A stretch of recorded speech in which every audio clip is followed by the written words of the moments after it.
semua, ketemu lagi sama saya, Eti Nurisa. Spesial deh buat kamu. Saya seorang mahasiswa Universitas Terbuka Projer Kabupaten Kapuas Hulu. Catat ya, NIM-nya 858932444. Hari ini kita langsung to the point aja deh ke tugas praktikumnya yang seru banget. Materi telinga KP3. Siap kupas tuntas, yuk kita mulai. Oke guys, seperti yang aku bilang di awal, kita akan kupas tuntas yaitu sistem pendengaran manusia. Singkatnya, kita mau tahu ada apa aja sih yang di dalam telinga dan gimana caranya kita bisa dengar. Dengan tujuan praktikum mengetahui kepekaan indera pendengaran seorang, mengetahui bagian-bagian yang menyusun telinga beserta fungsinya, menjelaskan peristiwa yang terjadi pada bagian-bagian telinga yang dilalui oleh suara atau sumber bunyi. Apakah kalian tahu bagaimana kita bisa mendengar? Kita bisa mendengar karena memiliki telinga. Telinga adalah organ tubuh manusia yang berfungsi sebagai indera pendengaran dan organ yang menjaga keseimbangan tubuh. Telinga merupakan organ yang berperan terhadap pendengaran suara atau bunyi. Hal ini dapat terjadi karena telinga memiliki reseptor khusus yang berfungsi untuk mengenali getaran suara. Selanjutnya, kita akan melihat bagian telinga dan menjelaskan fungsinya.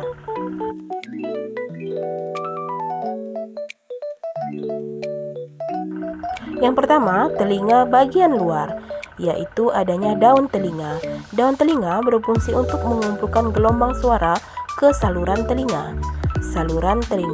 Saluran telinga berfungsi mencegah hewan berukuran kecil masuk ke dalam telinga agar terhindar dari infeksi atau penyakit lain, serta meneruskan gelombang suara ke membran timpani atau rumah siput.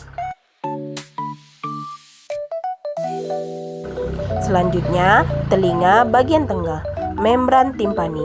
Membran timpani atau gendang telinga untuk menangkap gelombang suara dan merubah menjadi getaran suara yang diteruskan ke tulang telinga. Tulang telinga terdiri dari tulang martil, landasan, dan sangguardi. Fungsi tulang telinga adalah untuk meneruskan getaran dari gendang telinga ke koklea. Telinga bagian dalam, saluran eustasius. Saluran eustasius berfungsi untuk menjaga telinga tengah tetap sehat dan menyamankan tekanan di dalam dan di luar. Saluran setengah lingkaran atau semisirkularis yang berfungsi untuk mengetahui posisi tubuh atau alat keseimbangan.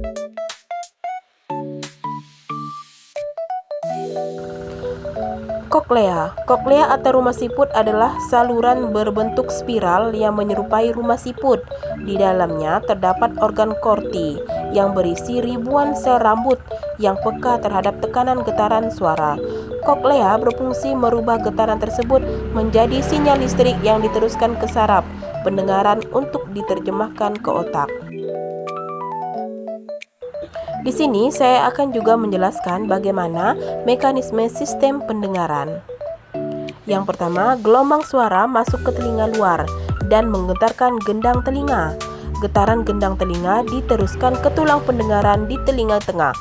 Getaran suara berjalan melalui tulang pendengaran ke telinga dalam.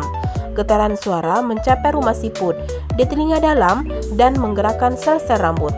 Sel-sel rambut mengubah getaran menjadi sinyal listrik. Sinyal listrik berjalan melalui saraf pendengaran ke otak. Otak menerjemahkan sinyal listrik menjadi suara yang didengar.